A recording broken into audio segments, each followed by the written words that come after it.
कर्नाटक, महाराष्ट्र और हरियाणा के मुख्य चुनाव अधिकारी ने राहुल गांधी को कहा है कि वो एक शपथ पत्र दें और अपने शपथ पत्र के साथ वो सबूत लेकर आएं और फिर चुनाव आयोग को वो सारे सबूत पेश करें, क्योंकि हाल के दिनों में राहुल गांधी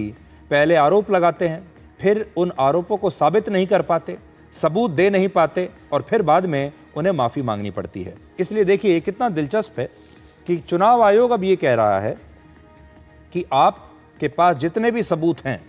जो उन्होंने आज ये प्रेस कॉन्फ्रेंस करके, और अभी आपने तस्वीरों में देखा होगा जिस प्रकार से उन्होंने एक पावर पॉइंट प्रेजेंटेशन दिया, उसमें आंकड़े थे, उसमें सारी चीज़ें थी, और वो कहते हैं कि मेरे पास सबूत भी हैं ये वोट चोरी के।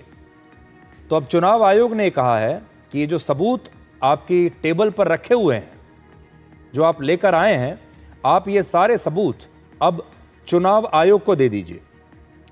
और शर्त यह है कि जब आप ये सबूत देंगे चुनाव आयोग को, तो उसके साथ आपको एक शपथ पत्र देना होगा। शपथ पत्र क्या है? जिसमें आप लिखा है, उसका फॉर्मेट जो है वो भी उन्होंने दिया, मेरे हाथ में है वो फॉर्मेट, जो चुनाव आयोग ने कहा है कि आप इस फॉर्मेट में अपने साइन करके हमें वो सबूत दीजिए। इसमें है डिक्लेरेशन या फिर ओथ, शपथ। I, Rahul Gandhi, Member of Parliament, do hereby affirm and state on oath that the statement I am about to make under Rule 20 of the Registration of Electors Rules 1960, फिर पीछे सारी बातें उन्होंने लिखी हैं, और फिर वो ये कहते हैं कि मैं शपथ लेकर ये सारे सबूत आपके सामने रख रहा हूं ताकि वो आगे चलकर मुकर ना जाएं।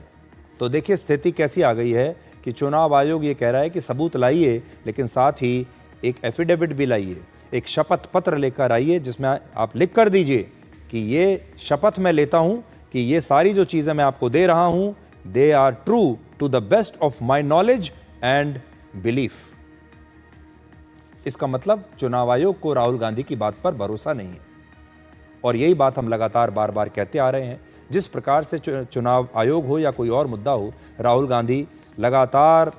आरोप लगाते हैं बिना सबूतों के। इसलिए अब नौबत ये आ गई है कि चुनाव आयोग उनसे कह रहा है कि पहले शपथ पत्र लाइए, उसमें लिख कर दीजिए कि ये सारी चीज़ें सही हैं और मैं इसके लिए जिम्मेदार हूँ। चुनाव आयोग ने यह भी कहा कि इससे पहले नवंबर 2024 में ड्राफ्ट मतदाता सूची और फिर जनवरी 2025 में अंतिम मतदाता सूची को भी कांग्रेस के साथ शेयर किया गया था, लेकिन तब कांग्रेस की तरफ से ना तो कोई शिकायत आई ना कोई अपील आई। यानी जब चुनाव आयोग ने शिकायत का मौका दिया तब कांग्रेस ने कोई एक्शन नहीं लिया, और अब जब 2024 के चुनावों को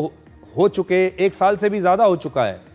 अब राहुल गांधी की ये नींद टूटी है और अब राहुल गांधी ये एटम बम फोड़ने की कोशिश कर रहे हैं।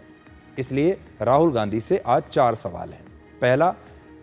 कांग्रेस पार्टी खुद 54 वर्षों तक देश पर शासन करती रही, इतने सालों तक उसे एंटी इनकम्बेंसी का नुकसान क्यों नहीं हुआ? वो पूछते हैं कि बीजेपी को क्यों नहीं होता। हम ये पूछ रहे हैं कि 54 वर्षों तक कांग्रेस का शासन रहा, तब एंटी इनकम्बेंसी का असर उनके ऊपर क्यों नहीं पड़ा? दूसरा, राज्य के चुनाव आयोग में सभी अधिकारी राज्य सरकार के होते हैं और उस समय कर्नाटक में कांग्रेस की सरकार थी, तो ये सारे अधिकारी जो कांग्रेस की सरकार के अधीन काम कर रहे हैं, ये बीजेपी की मदद क्यों करेंगे? तीसरा, वोटर लिस्ट में अतिरिक्त 1 लाख लोगों ने बीजेपी को ही वोट दिया, क्या उन्होंने कांग्रेस और जेडीएस को वोट नहीं दिया होगा? यानी ये जो कहना है कि ये जो 1 लाख वोट का घोटाला है, ये सारे वोट बीजेपी को ही पड़े होंगे, ये कैसे कहा जा सकता है? हो सकता है कि कांग्रेस को पड़े हों, हो सकता है जेडीएस को पड़े हों। और चौथा सवाल ये कि क्या राहुल गांधी इस शपथ पत्र के साथ अब चुनाव आयोग को सबूत देंगे या सबूत देने से इनकार कर देंगे? इस पूरे मामले पर, शपथ पत्र के मामले पर राहुल गांधी ने जवाब दिया कि वो एक नेता हैं और जब वो अपनी बात कहते हैं तो पूरी जिम्मेदारी के साथ वो बात कहते हैं, ऐसा उन्होंने जवाब दिया है।